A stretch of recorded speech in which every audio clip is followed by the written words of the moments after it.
Welcome to the Salmon Runs YouTube. Enjoy the video.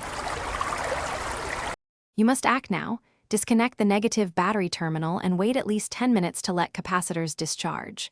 While you wait, document all visible damage with photos so you know what to replace later. Once done, collect parts, new airbag modules, clock spring, the instrument cluster or gauge inserts, and any damaged harness sections.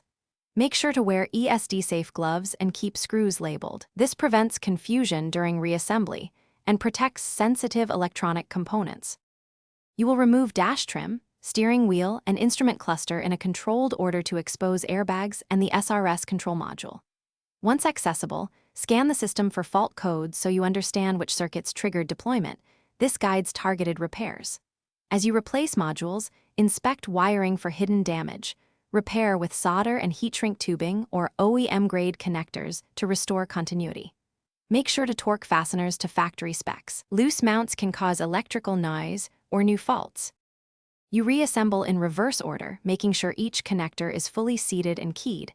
Reconnect the battery only after everything is installed. Once powered, rescan and clear SRS codes, then run the manufacturer-recommended self-tests and key-on cycles to confirm the airbag light goes out. If a fault persists, check grounds, pin fitment, and fuses first. These are common culprits. If those are good, only then consider replacing the SRS control module. This saves time and prevents.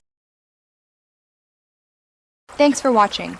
Consider subscribing if we helped you.